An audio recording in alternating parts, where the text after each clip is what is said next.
ते बिश्नोई गँगकडून आमिर खानला धमकी देण्यात आलेली आहे। सोशल मीडियावर लॉरेन्स बिश्नोई टोळीच्या नावाने धमकीची पोस्ट व्हायरल झाली आहे। पोस्टमध्ये अभिनेता आमिर खान यांच्यासोबत आक्षेपार्ह भाषा वापरत धमकी सदृश्य मजकूर लिहिण्यात आलेला आहे।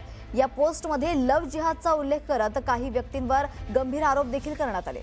राजस्थानातील श्रीगंगानगर इथल्या अल्पवयीन मुलीवरील अत्याचार प्रकरणाचाही पोस्टमध्ये संदर्भ देण्यात आलेला आहे।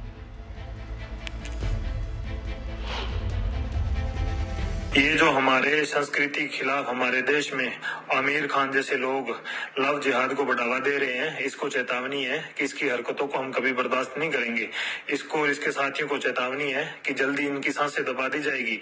जहां भी ये मिले इनको चमत्कार, ऐसा चमत्कार दिखाएंगे कि याद रखेंगे, आगे से ऐसी हरकत करने में सोचेंगे।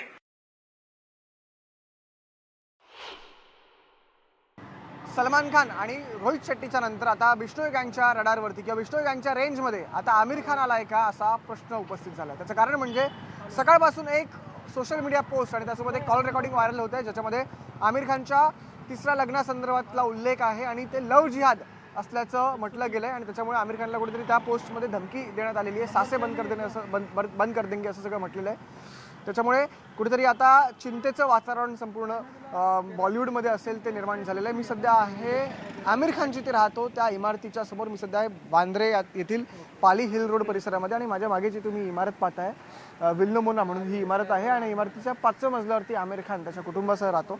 खरं तर आपण सध्या जर पाहायला गेलं तर आमिर सध्या त्या इमारतीमध्ये किंवा त्या इमारतीत असताना त्याच्या घरात उपस्थित नाही आहे, पण आपण बाहेरचा परिसर जर पाहिला तर सध्या तरी कोणत्याही प्रकारची सुरक्षा इथे तैनात करण्यात आलेली नाही आहे। सकाळपासून खरं तर हा धमकीचा मेसेज आहे तो व्हायरल होतो, जवळपास 3 ते 4 तास झाले आता, पण त्यानंतर देखील अजूनही कोणत्याही प्रकारची सुरक्षा इथे तैनात नाही आहे। एकही पोलीस अधिकारी इथे नाही आहेत, एकही पोलीस कर्मचारी इथे नाही आहे। महत्त्वाची गोष्ट म्हणजे पोलिसांचं असं मत आहे की अजूनही त्या मेसेजची किंवा त्या पोस्टची पुष्टी अधिकृतरित्या पुष्टी झालेली नाही आहे, पण प्रायमरी लेवलवरती जो आहे तो तपास जो आहे तो सुरू झालेला आहे। त्याच्यामुळे येत्या काळात जर त्यात काही तथ्य निघालं तर अर्थात आमिर खानची सुरक्षा वाढवली जाते का हे पाहणं महत्त्वाचं आहे। आपण 2 उदाहरणं गेल्या काही महिन्यांमध्ये पाहिलेली आहेत। सलमान खानचं एक उदाहरण आणि त्यानंतर अलीकडेच घडलेलं रोहित शेट्टी यांच्या घरावरती फायरिंग झाली होती त्यांचं एक उदाहरण, तर त्यांना देखील धमक्या आल्या होत्या, तर त्यांची सुरक्षा जी आहे ती वाढवली होती। त्यामुळे आता तपासात नेमकं काय समोर येतं, खरंच ही धमकी आली आहे का, ही धमकी खरी आहे का